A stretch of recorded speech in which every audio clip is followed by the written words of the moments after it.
Abe Greenwald over at Commentary Magazine has a interesting piece about what ails America. Why do things seem so off? And of course, we've had challenging times in this country before, with war, with terrible government policy that wrongly subjugated some Americans. He's We know so all this. quiet. But why do things seem so much more precarious to so many in Can you 2023 guys than hear they it did okay? in 1973 or 1923, for that matter?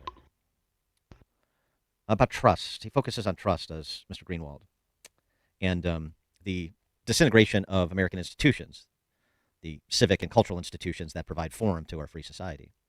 And let me give you an example of why I think Greenwald is onto something, and an example of why we have this trust crisis, as he calls it. This is an exchange yesterday. I'm just going to present one side of it. But John Kennedy, Senator John Kennedy from Louisiana, had an exchange with our very own Dick Durbin about the lack of forthrightness from the FBI as it pertains to allegations that by an FBI whistleblower that the Bidens have been bribed by a Ukrainian oligarch.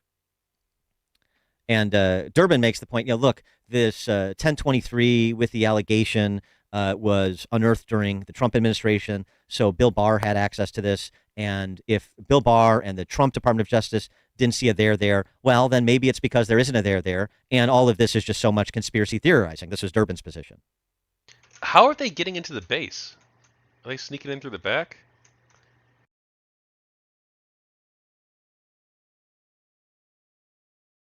Here's Senator John Kennedy's response. Once again, you have to consider this in context. You correctly described a 1023. When Senator Grassley first raised this issue, after the whistleblower came to him, the FBI wouldn't even acknowledge there was a 1023. Then the story changed. There was a 1023, but you can't see it. Yeah. Then the story changed.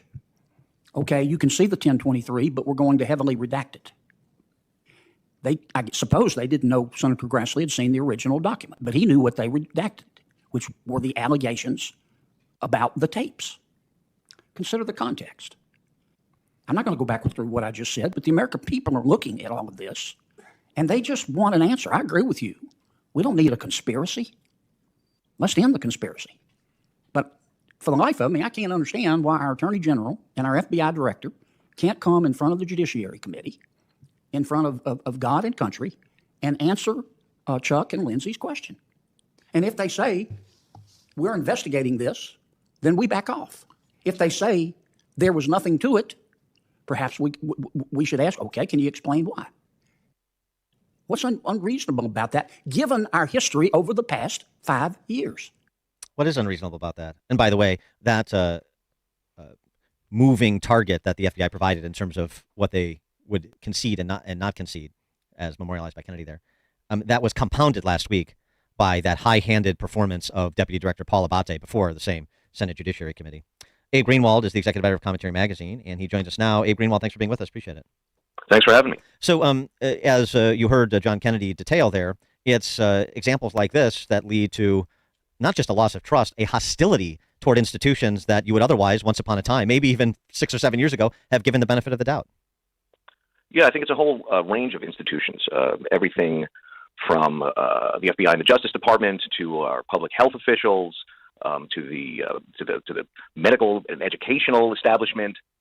They've sort of failed us, and in their arrogance, they have covered up their failings, lied about them in some cases, and yes, they no longer get the benefit of the doubt in the public mind, I think, to a much greater extent than before. It's not that no one believes the official story, as I say, on a given topic anymore, but fewer and fewer Americans are inclined to do so, given...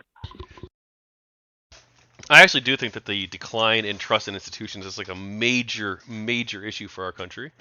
And I think the answer has to be that the institutions themselves implement the reforms they need to do to regain that trust. They need to act in a way with integrity, act with integrity. They need to look at the issues, the mistakes they've made in the past, and own up to them. When it comes to COVID, when it comes to, COVID's probably the biggest one, but when it comes to education as well, like of the various myriad mistakes that were made throughout COVID, including the lockdowns that went too far in many cases, very poor responses to the very lack of data that we had on masks, where the first they're like, don't use masks, masks don't work. Then they're like, oh no, everybody go buy 20 masks right now. And then they're like, oh no, actually they don't work at all after all. 6 months later, they closed schools for longer than most other first world countries, if not all other first world countries. Schools were closed longer in the United States than anywhere else. And that's obviously more of a state issue, but that's also a failure of the system, of the education system, of teachers' unions. And no one was ever held accountable for any of this stuff. No one's been held accountable for any of it. When the advisory panel for the CDC suggested a plan, they did not do it, but they suggested a plan where they were going to deliberately kill more people by rolling out the vaccine based on race instead of basing it on, well, everybody gets it, or based on income, or based on some other metric. It's just wild. And no one was ever held accountable for any of this stuff. So they really do need to regain the trust of the American people, but we're not seeing a great deal of progress in that direction. What's gone on in recent years, especially everything since 2020 and the pandemic. Right, and we were just mentioning before you joined us this remarkable apology that was offered by the Premier of Alberta, Canada, in terms of how the unvaxxed were treated up there in well, I guess Canada might be a little bit different. her neck of the woods. I mean, something that you have not heard, will not hear, I suspect, from those who were the most aggressive Trudeau-style COVIDian lockdown politicians at the gubernatorial level, at the congressional level. It's the old saying, a little humility goes a long way, but humility is in short supply in our politics. Yeah, well, humility has always been in short supply in our politics. It's that during the pandemic, though, this was an opportunity for the experts, the people with advanced degrees in topics that a lot of us don't know a whole lot about.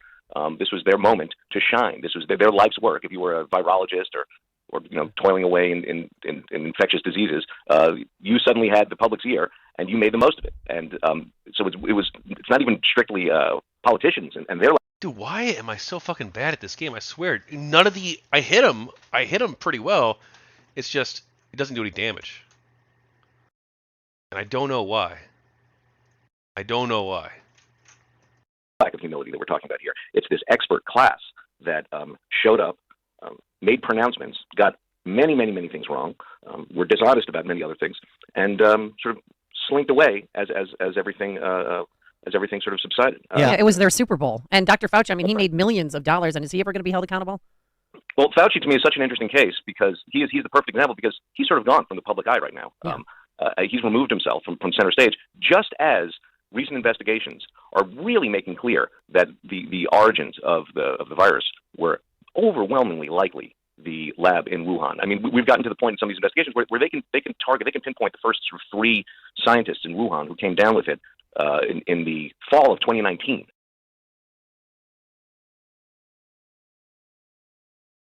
For instance, that right there. What the hell was that?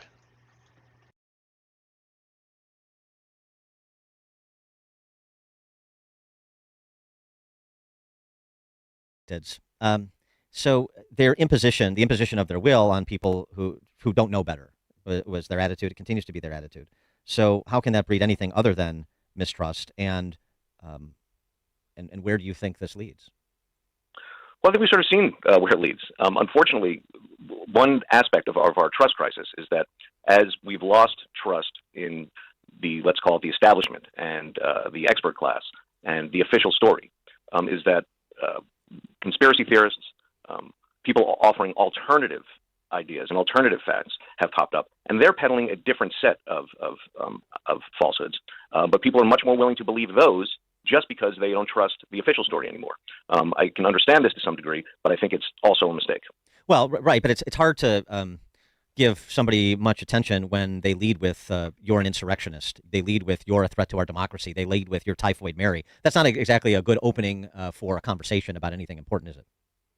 Well, I'd have to know in particular what you're talking about, but what do you mean? What I'm talking about? When you say they lead with, what do you mean they lead with? They lead with that January 6th. Everybody at January 6th is an insurrectionist. By extension, MAGA supporters are insurrectionists. The FBI is penning memos. I mean, bro, the people at January 6th were insurrectionists. Like, what are you talking about, buddy? Like, and even the people who buy the lies but didn't storm the Capitol. I mean, in some ways they're victims of fake news, but they've essentially chosen to go down this path in many ways. They've chosen to reject all truth in favor of listening to one man, Donald Trump, even when all of the evidence, including Trump-appointed judges, including government officials appointed by Trump, including Trump's cabinet, all said, you know what, the election is free and fair, including international observers who were here in the United States, all said the election was free and fair. They chose to ignore all of that and go down with Daddy Trump. So that might not make them an insurrectionist per se, but it does mean that they've abandoned democracy, at least de facto. About monitoring conservatives conservative Catholics who attend the Latin Mass. They're characterizing parents who attend school board meetings to protest COVID policies or curriculum choices as rabble rousers, if not threats to the public order. Oh my gosh, school board members are under assault and so on and so forth. This is an illiberal faction of people. I mean, the stories are legion here.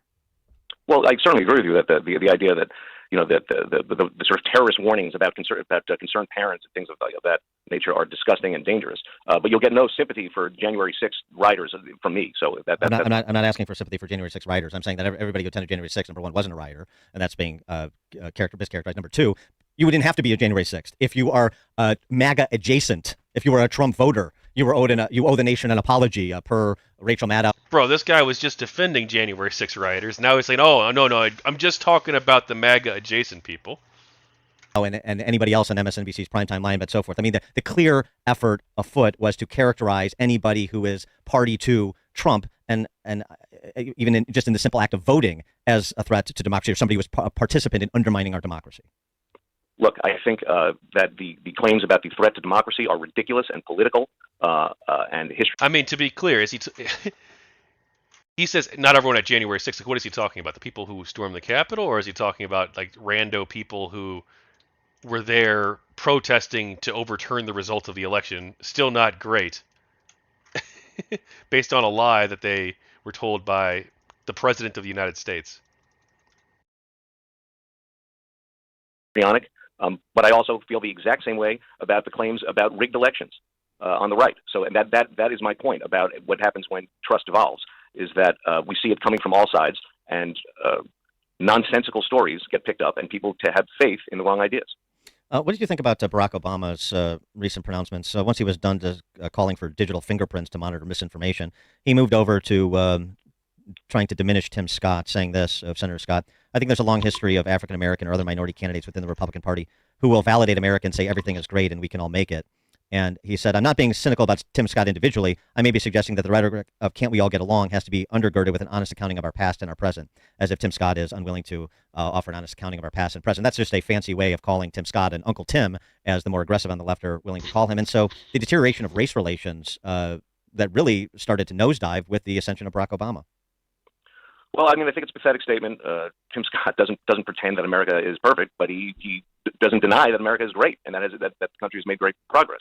I think the sort of the racial tensions that you speak of, I don't know that it kicked up around Obama's election exactly. I mean, to me, once again, 2020 is the year that sort of broke the back of American trust, not only with things having to do with the pandemic, but then around the killing of George Floyd and the Black Lives Matter riots and all the dishonesty about that, and then the institutional accusations that everyone was a bigot and that we needed sensitivity training and that we had unconscious bias, we were bigots even if we didn't know it. To me, those are all deep manifestations. That's like one of the worst KDs I've ever seen in my entire life. I agree, but I mean just the survey results. That's just embarrassing. Though it is the first time I've ever played this game, so. I mean, CNN, 54% say relations between blacks and whites gotten worse since Obama became president, including 57% of whites and 40% of blacks. That's up sharply from a year earlier. That's from 2016. So in his second term, I mean, he certainly, there was promise that he was going to be someone who advanced racial comity, and he did not. And then, of course, then it fell off the table with the events that you discussed. So, I mean, in terms of, speaking of fingerprints, in terms of fingerprints on this disintegration of trust and the accompanying problems, Barack Obama certainly bears his share of culpability, and since he's inserting himself into 2023 and 2024's election, I thought we should include him in the conversation. I don't like what Barack Obama did as president. I don't hold him accountable for racial strife in the country, though, at all. The other thing that happened around that time, I guess around 2012, 2013 or so, was when the Black Lives Matter movement got started. And I think that was far more ruinous for race relations than anything that came out of the White House, out of the Obama White House, to be honest. Probably true, actually. Well, and I mean, although identitarianism also got its modern advent within that administration, it persists to this day. Of course, it's been greatly enhanced, and identitarianism is by definition balkanizing, isn't it? So if you want to distrust people, now you distrust people based on their identity, not their conduct or their belief systems. Oh, it's completely poisonous. And this is the left in general is obsessed with group identity. When of course the way through to a more fair America where everyone has more opportunity is to assess everyone on an individual basis, and that is very much fallen out of favor on the left generally. Yeah. I mean, remember when President Obama said if I had a son, he would look like Trayvon Martin? Yeah, I have to again. That doesn't particularly offend me. I'm sorry. I don't. There are a great many things Obama did that I take issue with, but I don't see him as having exacerbated race relations in this country. I just don't. Abe Greenwald, executive editor of Commentary Magazine. Abe Greenwald, thanks for joining us. Appreciate it. Thank you. Bye bye. Kind of surprised to see Abe Greenwald defend Obama, but I mean, I guess not really. I mean, he comes from more of a school of thought of conservatives who are more honest, sadly in short supply these days.